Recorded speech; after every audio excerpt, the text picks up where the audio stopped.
వక్ఫ్ సంస్థలకు supreme court shock ఇచ్చింది.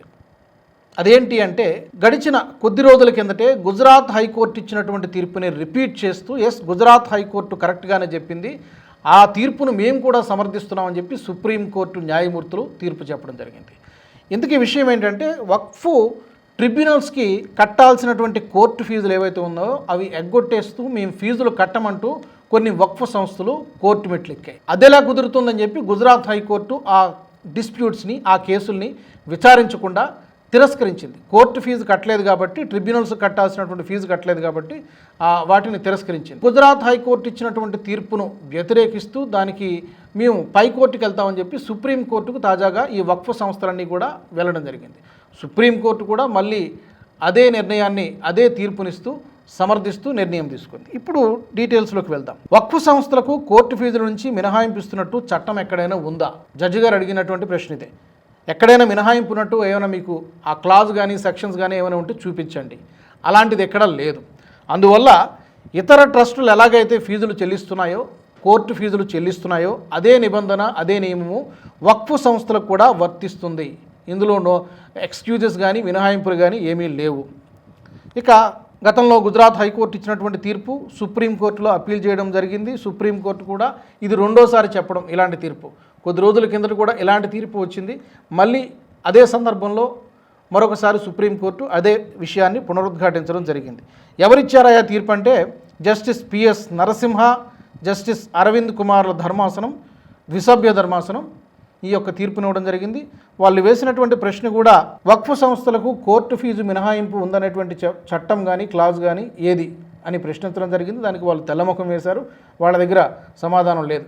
అంటే ప్రత్యేక హక్కు ఉందని చెబితే దానికి చట్టపరమైనటువంటి ఆధారం చూపించాలని చెప్పి సుప్రీంకోర్టు చాలా స్పష్టంగా చెప్పడం జరిగింది. దీనికి సంబంధించి తుది తీర్పు వచ్చిన తర్వాత దేశవ్యాప్తంగా వక్ఫ్ బోర్డులు నిర్వహిస్తున్నటువంటి ఆస్తి వివాదాలపైన ఈ నిర్ణయం తప్పకుండా ప్రభావాన్ని చూపిస్తుంది.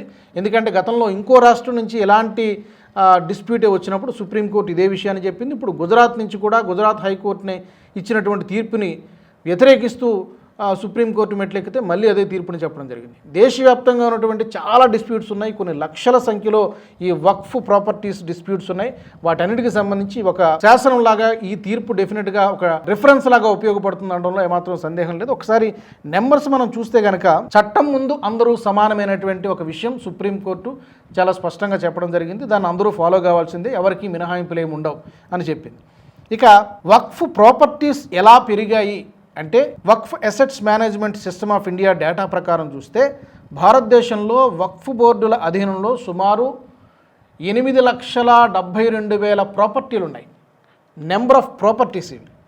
ఈ ప్రాపర్టీల అధీనంలో ఎన్ని ఎకరాల ల్యాండ్ ఉందయా అంటే సుమారుగా వీటి మొత్తం విస్తీర్ణం 39 లక్షల ఎకరాలు ఉండొచ్చు అనేటువంటిది ఒక అంచనా. కాస్త సబ్జెక్టు కరెక్షన్ కాస్త అటు ఇటుగా ఉండొచ్చు, బట్ సుమారుగా మాత్రం 39 లక్షల ఎకరాలు దేశవ్యాప్తంగా అన్ని రాష్ట్రాల్లో కలిపి ఉంది.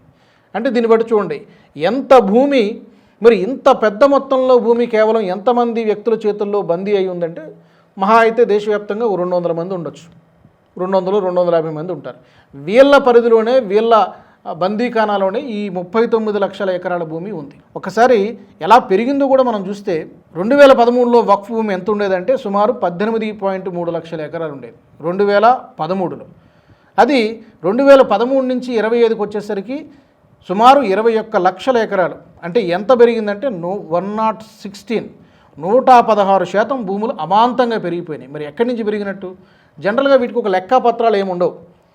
ఒకానొక సందర్భంలో అసదుద్దీన్ అవైసీ గారు చెప్పారు, చాలా వాటికి ఉత్తరప్రదేశ్ రాష్ట్రంలో చాలా వాటికి డాక్యుమెంట్స్ లేవు, కానీ వక్ఫ్ ప్రాపర్టీస్గా వాళ్ళు క్లెయిమ్ చేసుకుంటారు. పరిస్థితి ఎలా ఉండేదంటే ఎవరైనా ఒక వ్యక్తి వచ్చి ఇది ఇక్కడ జెండా పాతితే this land belongs to Waqf board అని కనుక జెండా పాతితే ఇంకా ఆ డిస్ప్యూట్ అనేది తేలదు. డెఫినెట్గా ఆ భూమి పైన, ఆ ప్రాపర్టీ పైన సదరు వ్యక్తి ఆశలు వదిలేసుకోవాల్సిందే. కారణం ఏంటంటే ఈ వక్ఫ్ ల్యాండ్స్కి సంబంధించినటువంటి డిస్ప్యూట్స్ అన్నీ కూడా వెళ్ళేది ఎక్కడికి? వక్ఫ్ ట్రిబ్యునల్స్కి వెళ్తాయి. వక్ఫ్ ట్రిబ్యునల్స్లో ఉండే వాళ్ళందరూ కూడా, జడ్జిలందరూ కూడా ముస్లిమ్సే ఉంటారు. కాబట్టి అక్కడ వేరే వ్యక్తులకి న్యాయం జరుగుతుంది అనుకోవడం అత్యాశే. అదేవిధంగా ఇన్ని లక్షల ఎకరాలు కొన్ని సంవత్సరాల వ్యవధిలోనే ఈ 39 లక్షల ఎకరాల భూమి అనేది వక్ఫ్ బోర్డు పరిధిలోకి వెళ్ళిపోయింది. ఒక విధంగా చెప్పాలంటే కబ్జాల పర్వం కొనసాగింది. దీన్ని రెగ్యులరైజ్ చేయడానికి కేంద్ర ప్రభుత్వం చాలా ప్రయత్నాలు చేసింది, కొంతవరకు సఫలీకృతమైంది. కొన్ని అమెండ్మెంట్స్ని తీసుకురావడం జరిగింది. పర్టికులర్గా ఈ వక్ఫ్ బోర్డుల్లో మహిళలకు ప్రాధాన్యత ఉండాలి, తప్పనిసరిగా భాగస్వామ్యం కావాలి ఈ బోర్డుల్లో, ట్రిబ్యునల్స్లో.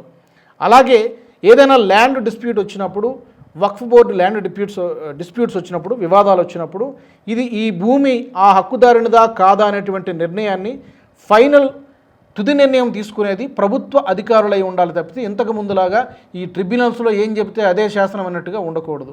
ఇలాంటి కొన్ని రెగ్యులరైజ్ చేసేటువంటి ప్రయత్నం, ఏది ఆక్రమించబడింది, ఏది నిజంగా వక్ఫ్ ల్యాండ్ అనేటువంటిది తేల్చడానికి కేంద్ర ప్రభుత్వం చాలా కసరత్తు చేసి దాన్ని చట్టరూపంలోకి తీసుకురావడం జరిగింది. కాకపోతే దానికి కూడా బ్రేకులు వేసేటువంటి ప్రయత్నం చేశాయి. అది పూర్తిగా ఇంకా ఇంప్లిమెంట్ కావడం లేదు కానీ బట్ డెఫినెట్గా still it is an act. ప్రస్తుతం కోర్టు పరిధిలో కొన్ని అమెండ్మెంట్స్ ఉన్నాయి, దానిపై కూడా త్వరలో భవిష్యత్తులో మనం చూస్తాం.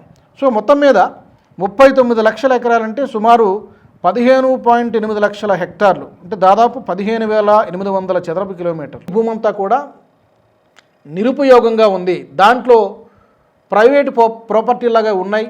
దాని మీద నుంచి వచ్చేటువంటి ఆదాయం ప్రైవేటు వ్యక్తుల చేతుల్లోకి పోతుంది, నిరుపయోగంగా పడి ఉంది. దాన్ని మరొక దేశం డెవలప్ కావడానికి, ఫ్యాక్టరీల కోసమో లేకపోతే ఇంకొక రకంగా దాన్ని ఉపయోగిస్తే డెఫినెట్గా డెవలప్మెంట్ కావడానికి, భారతదేశం ముందుకు పోవడానికి ఈ భూములు చాలా వరకు ఉపయోగపడతాయి. కానీ దీన్ని కొంతమంది వ్యక్తులు, కొన్ని పొలిటికల్ పార్టీస్ అడ్డుకుంటూ ఉన్నాయి. మరి సుప్రీంకోర్టులో ఉన్నటువంటి కేసు ఎప్పుడు తేలుతాయో తెలియదు కానీ ప్రస్తుతానికైతే మాత్రం ఈ వక్ఫ్ సంస్థలకు సుప్రీంకోర్టు ఇచ్చినటువంటి తీర్పు, సుప్రీంకోర్టు అడిగినటువంటి ప్రశ్నలు ఒక చెంపబెట్టు లాంటి సమాధానంగానే మనం చూసుకోవాలి. వక్ఫ్ ఆస్తులకు సంబంధించి ఏ విధంగా పెరిగాయి, 2 లక్షల ఎకరాలు ఎక్కడి నుంచి వచ్చాయి, ఎలా కబ్జాకు గురైంది, తాజాగా సుప్రీంకోర్టు ఇచ్చినటువంటి తీర్పు కానీ, అంతకుముందు గుజరాత్ హైకోర్టు ఇచ్చినటువంటి తీర్పు కానీ, దీనిపైన మీ ఒపీనియన్స్ ఏంటి తప్పకుండా కామెంట్ సెక్షన్లో పెట్టండి. ఈ వీడియో మీకు నచ్చినట్టయితే లైక్ చేయండి, 10 మందికి షేర్ చేయండి. అలాగే కామెంట్ల రూపంలో మీ అభిప్రాయాలను మాతో పంచుకోండి. Nationalist hub group of channels ను సబ్స్క్రైబ్ చేసుకుని తెలుగునాట జాతీయవాద జర్నలిజాన్ని ప్రోత్సహించండి. ఈ వీడియో కింద ఉన్న బెల్ ఐకాన్ పై క్లిక్ చేయడం మర్చిపోవద్దు.